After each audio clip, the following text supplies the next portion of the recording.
Yo, what's up, everybody? I'm Marcus. I'm Ryan. And together, we are the Northwest Sports Fanatics. Back at you with a new video. The 2019 free agency tracker, signings, trades, cuts, and some news. Hey, man, we had a lot that's been happening. As we all know, today marks the start of the legal tampering free agency period. Legal. But illegal. We know they've been talking. They've been yapping in the ears ever since, probably the combine. Ever since after the season was over, everybody been yapping, trying to figure out where they're going to play next. Ooh, right. Pro Bowl, too. Obviously, with all the guys playing together. The actual time period, free agency begins Wednesday, 4 p.m. Eastern. Right. But a lot of deals have been, verbally committed at this point, but maybe not the ink dotted just yet. A lot of deals, a lot of trades. I know this offseason started off with the AB debacle and all that shenanigans that was going out there in Pittsburgh. And yeah, we actually had some pretty good signings on the first couple of hours of free agency, so we'll get to those. But before we get into them, subscribe to our channel. Hit the thumbs up for your boy. And let's get into this 2019 free agency tracker, signings, trades, cuts, and news. And we just want to update all of y'all with just some of the things that have been happening over the weekend. And then obviously up to just a few minutes ago with some of the new breaking news. All right, so the first things first, man. Let's get this out the way. The talk of the whole offseason was, where's AB going to end up at? And is he going to like where he was going? I know this weekend there was talks of him getting traded to the Bills, and he hopped on and said fake news. He didn't want to go to Buffalo. So finally, AB got sent off to the Raiders for a 3rd and 5th round pick, and also the Raiders sent the 6th round pick to Pittsburgh. Right. And they rewarded him with a new deal. It's crazy. You know, before the deal happened, we both kind of predicted, obviously with Oakland with 3 first-rounders, they had the most trade value. Right. But it's kind of funny where they didn't even have to give up any of those first-rounders, let alone a second-rounder. They didn't even have to give that up. Nope. So I'm kind of wondering, what Pittsburgh is doing, because you already know Le'Veon Bell is out as well, and you couldn't get at least a second-rounder?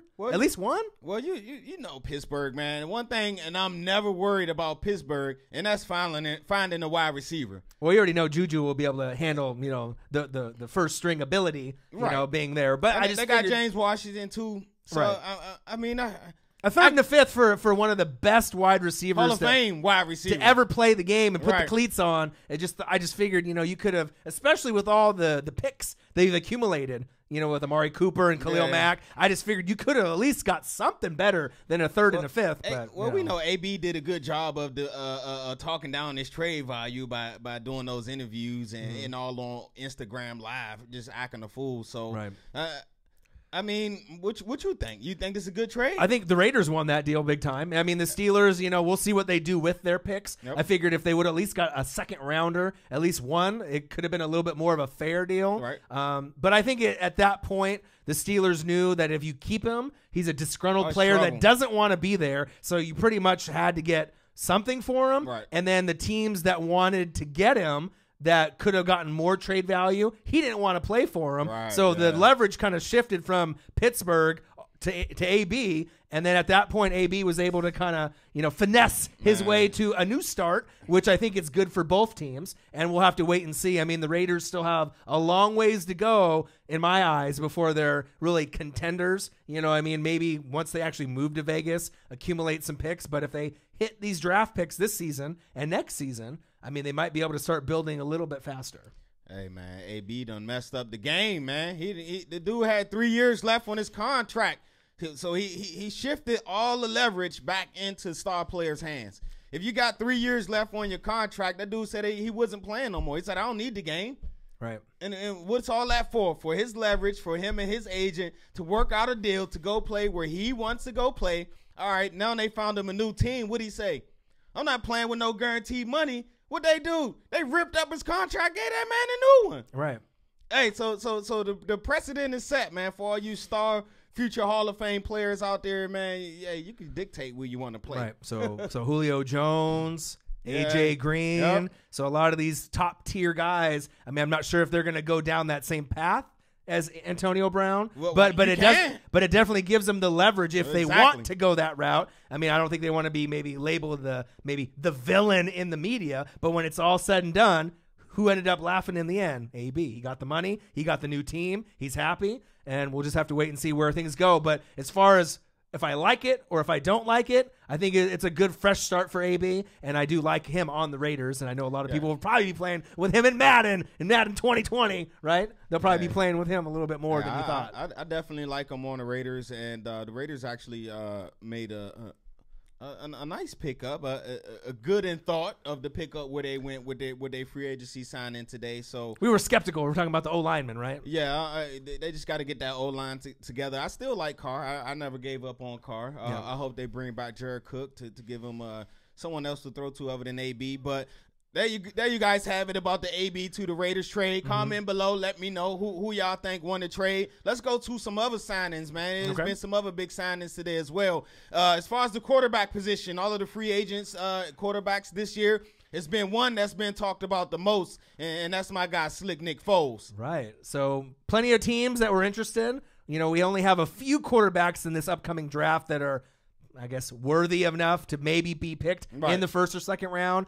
The following year's draft has much more talent. It's like right? 8 quarterbacks. Right. So we had a feeling there was a couple teams that were in the running, but the Jacksonville Jaguars said, "See ya, Blake. You know, we can't handle you anymore with your inconsistency." And they picked up Slick Nick Foles. He has a new home in Jacksonville. Hey, Slim Leroy, you thought I was going to say that his other name, didn't you? The other one. I see. He was waiting for me. The X-rated one. Bro. I ain't going to say it. What's up, Slim Leroy? Salute, man. So Nick Foles, he signed 4 years, $88 million to the Jaguars. Who didn't know he was going to the Jaguars? Did you just expect him to go anywhere else?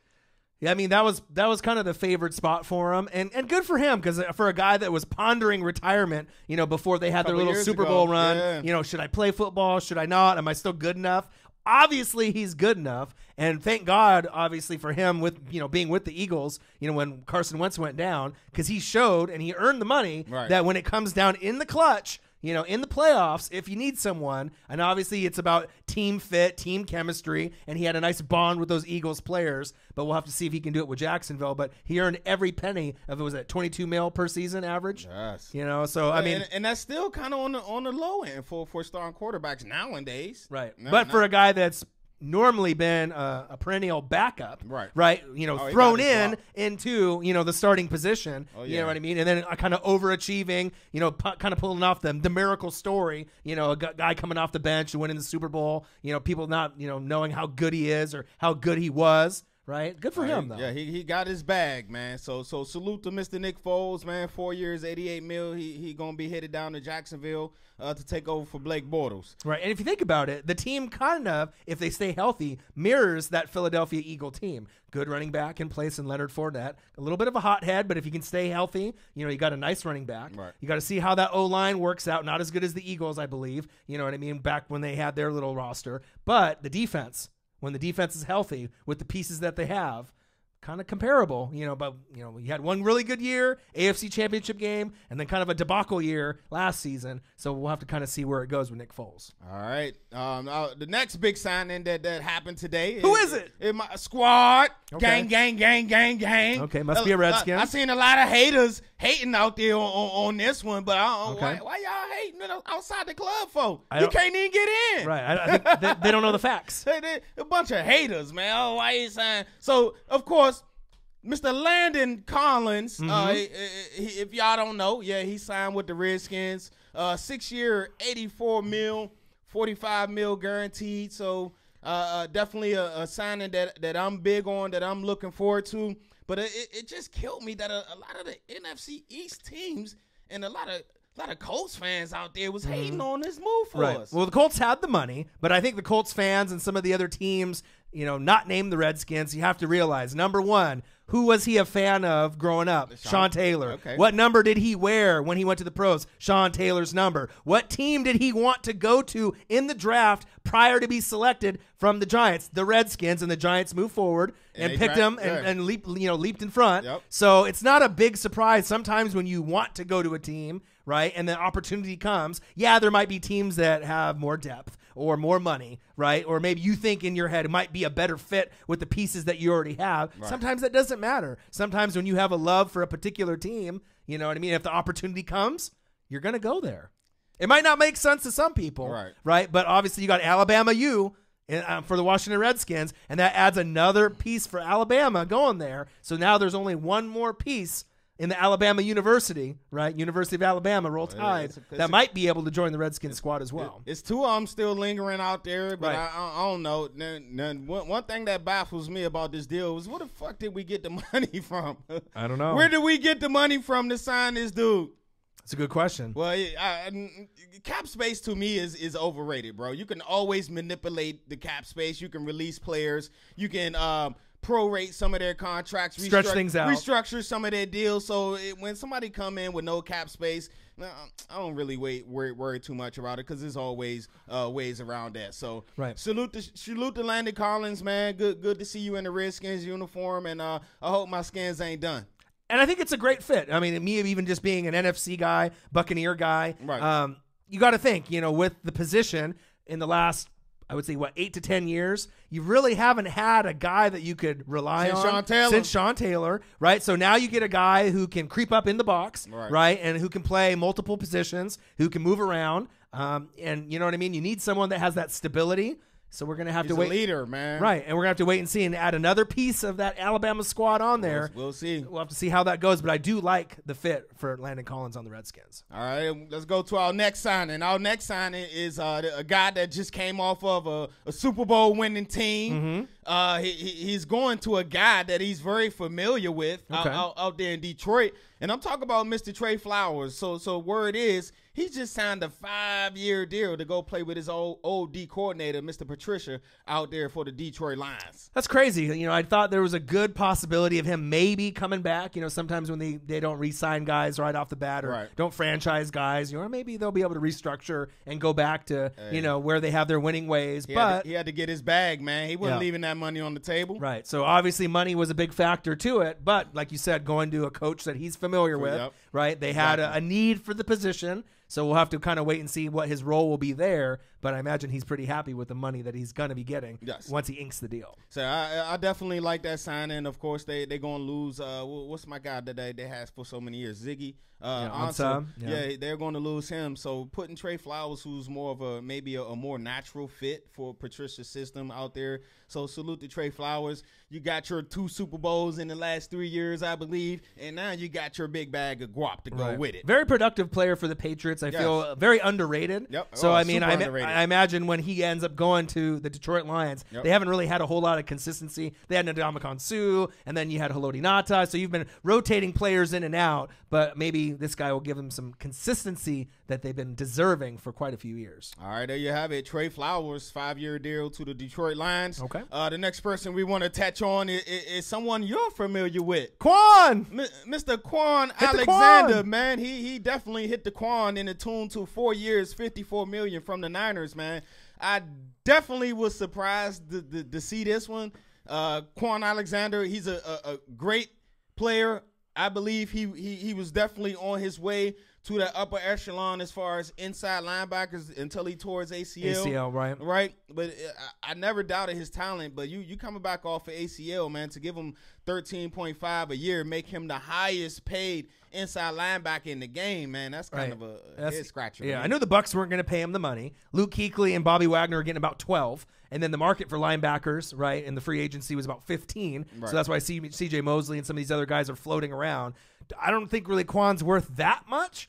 I know the Niners are kind of reaching, for a guy to give them some stability in a position where they've drafted in the last couple of years and have made mistakes with their players. So if he stays healthy, no PEDs, no injuries, I think he can be a great pickup for the Niners. But if any of those other things kind of fall in line again, I don't want to say it's a mistake for them, but because they're trying to build their squad and be competitive, obviously, in the NFC West. Yeah, they on that team, man, they got some big horses up front for the Niners, so they need that sideline-to-sideline speed. I seen that they restructured Mr. Malcolm Smith to come back on a better deal, so you throw Quan in there, man, as long as he's healthy, he definitely give you that sideline-to-sideline. Right, and he gives you that energy, obviously, with, Levante David. I've been very familiar with both. I mean, he is a sideline-to-sideline guy. He really puts in the effort when he's out there, and he'll give him a little swag, a lot of energy, get the crowd pumped up. So, I mean, he's not really changing colors. And he's only 24. Right, so he's still young, still going to be wearing the red, right, red and white. So, I mean, he'll be able to,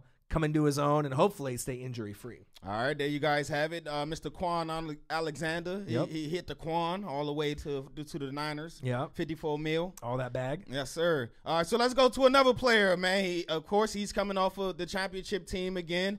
I'm talking about Mr. Trent Brown, left tackle for the Patriots, formerly of the Patriots. He's moving on. He's out there in Oakland. Yee! The Raiders. He picked him up. He was one of the first big signings of free agency. 4 years, $66 million. Right, so Gruden and Mayock got the deal 9 minutes into the period, and at first we thought, what the hell is this deal? Right. This looks horrible. But then as you look at their current roster, Colton Miller and some of these other guys. 65 pressures last year for Colton Miller. Right, so we thought, why are they giving this guy, all this money? But the guys they had on the roster were even worse than him. Yeah. So then the money kind of makes sense. You got to be able to sometimes overpay for a tackle. So he's basically a right tackle getting left tackle money and trying to kind of cover up and bandage the problems that they had with their current roster on their O-line, because they paid a lot of money for that O-line, but they didn't get the results based off the money they paid last year. Yeah, so they traded Osemele. They traded him away, traded him over to New York. And again, man, Colton Miller, he just wasn't ready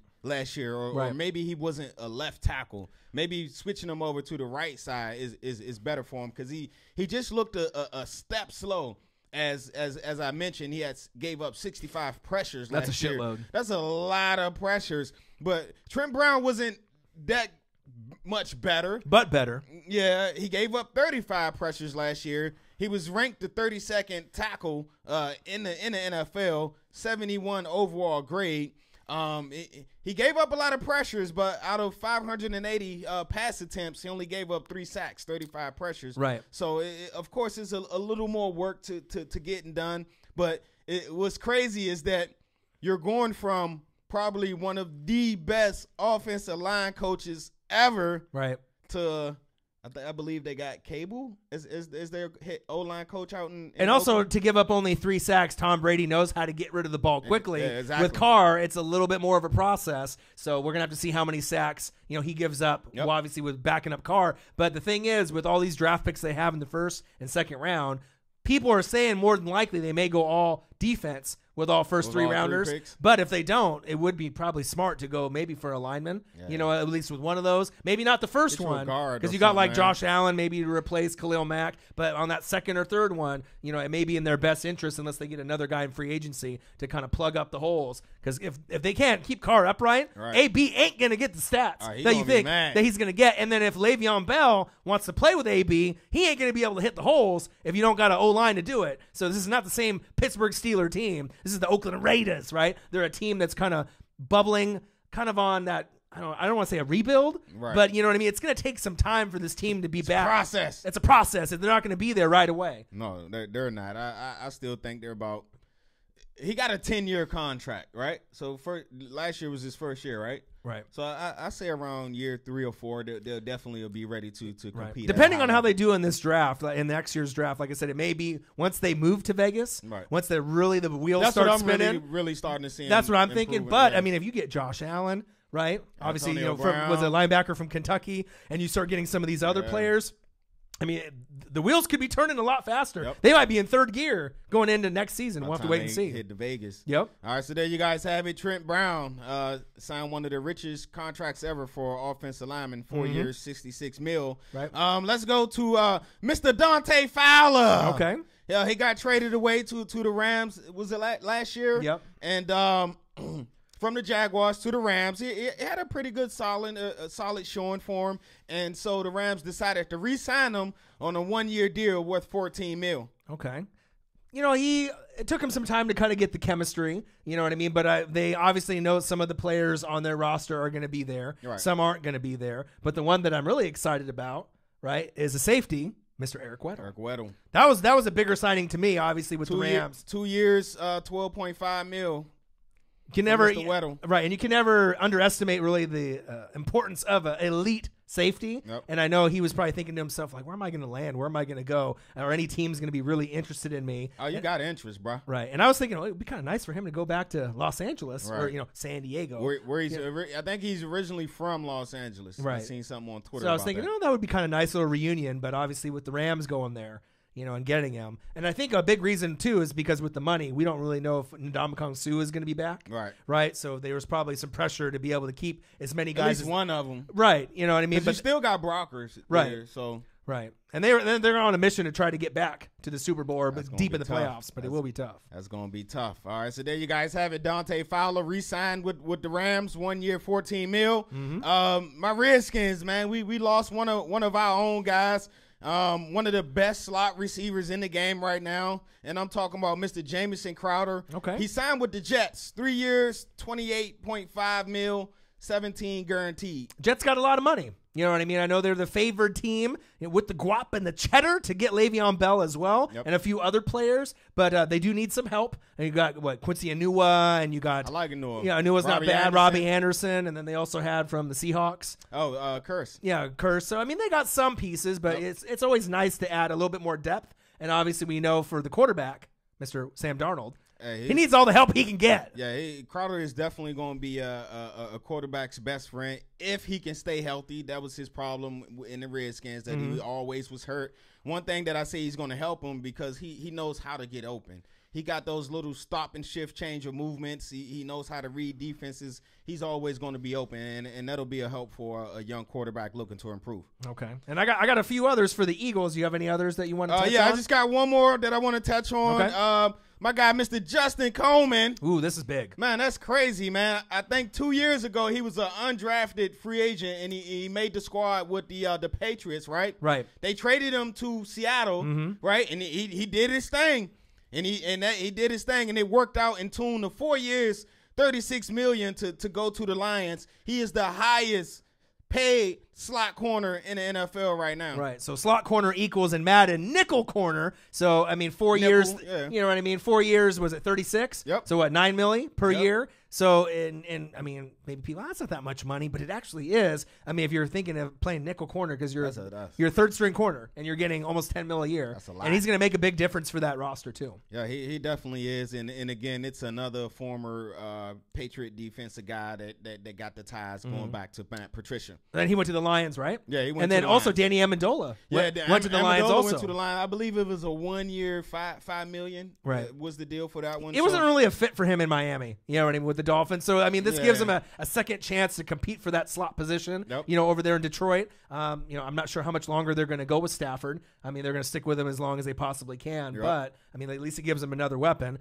But last but not least, who you got? Philadelphia Eagles. Fly, Eagles, fly. Got three players I want to talk about. First, Deshaun Jackson. Okay, you said he wanted to, leave Tampa Bay. I get it. He's not a big fan of Jameis Winston. I'm not either. He can't throw the ball downfield. That's what D-Jax does best. Right. So he wants to go somewhere where he actually can get the ball, have that rapport with his quarterback. Carson Wentz, in my eyes, is much better at the deep ball than Jameis Winston. Yep. So the Eagles trade a 2019 6th-round pick and a 2020 7th-round pick. That's it? To go home. That's it. Well, the Bucks already know that, with Bruce Arians had the sit down, he wanted to say, things look pretty good. Right. I knew he was gone. Yeah, you know what I mean? Jameis Winston really burnt trade value. Jameis Winston burnt the bridge, right? And then they had Fitzpatrick in, and he played good with him. Yep. And he was kind of, vouching for Fitzpatrick to be the quarterback the rest of the season. He knew what it was. Because he knew he could actually get the ball with Fitzpatrick, right? Better completion percentage. He can actually throw the ball downfield. Then you went back to Jameis. Then he didn't get the ball, and he's been pretty much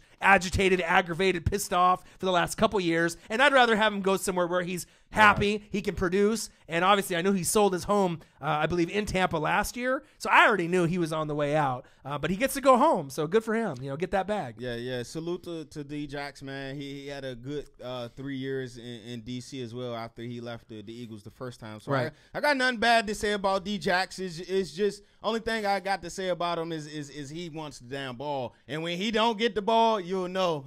Right. Because he's upset about getting the ball. I do still think he can make a huge impact no matter where he's at. He just need the opportunity. Right. And I think with his ability, even though he's getting a little older, he's still one of the fastest guys in the NFL. He led the league last year in yards per attempt. So he's still getting it in downfield. Right. And you got to think is if Carson Wentz can have a full season of being healthy, D-Jax and him with just a couple plays, throughout a third or fourth quarter. Right. He can win you single-handedly 2 or 3 games in a season. Yeah. It's just a matter of getting him the opportunity, because one-on-one, he can go up and get it like Steve Smith Jr. used to. Right. So I still think he's a little guy. Even though he's a little guy, but he's one of the toughest little guys that's ever played the game. And I like the fit for Djax going back home. And then Jason Peters, obviously coming off the injury. Right, we didn't really know what we were going to get with him. He's got a new 1-year deal, a max of $10 million, right? 5.5 guaranteed, future Hall of Famer. Bruh, come on, bro. This guy be your last, man. Well, he's going to stick it out as long as he can. Hey, I ain't saying that because I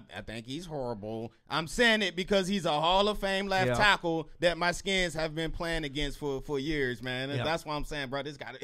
Come on, bro. He's an animal. He's going to play forever, right? Savage, man. Right. And then the third pickup, Malik Jackson. We saw what he could do in Denver, right? He played great with his system, Von Miller and whatnot, right? Then the Jags kind of overpaid. He never really lived up to the potential, right? And I don't really think the Eagles overpaid. You got him 3 years, $10 million, right? And I think that's about right, because obviously his playing time went down a lot when Jacksonville. He started to come off as kind of more of like a reserve role. Yep. So with this 3-year, $10 million, that's kind of what you're paying him as a reserve role. Kind of maybe you'll put him in the rotations. But if he plays well, he can move himself into that starting lineup.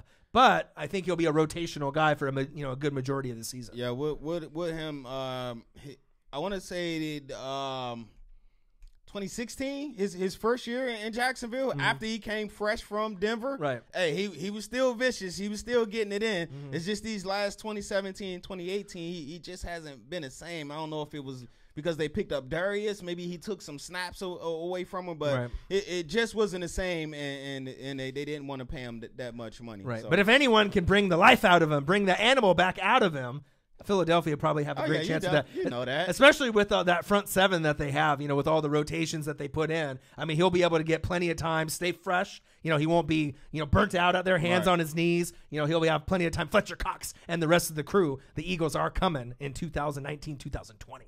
All right, there you guys have it, man. I'll update 2019 NFL free agent signings. You're right. Tracker signings, trades, cuts, and news. And comment below the biggest free agency signing so far. Who is it? Landon Collins? Yeah. Is it AB? Quan Alexander? I mean, there's quite a few different ones. There's definitely quite a few, and they ain't done yet. No, and the real one I'm really waiting to see, right, is if Le'Veon Bell goes to the Raiders also. Because if Le'Veon Bell goes to the Raiders, I mean, then it's going to start kind of a snowball effect with the rest of the players. Yep. But I think that'll really kind of wake the whole league up if Le'Veon Bell goes there. I know we saw, was it Chris Jones and him? He's like, what if I go to the Chiefs? But we know that wasn't going to be a realistic option. But comment below the biggest free agency signing so far. All right, we'll be back at you real soon with a new video. Yeah, make sure you subscribe to our channel. Hit a thumbs up for your boy. And we'll be back at you shortly with another video. I'm Marcus. This is my guy, Ryan. Only got one question for you. Who talk sports like us? Northwest Sports Fanatics. Free agency signings. Stop hating on my Skins out there. We signed them and you didn't. So what? Get over it.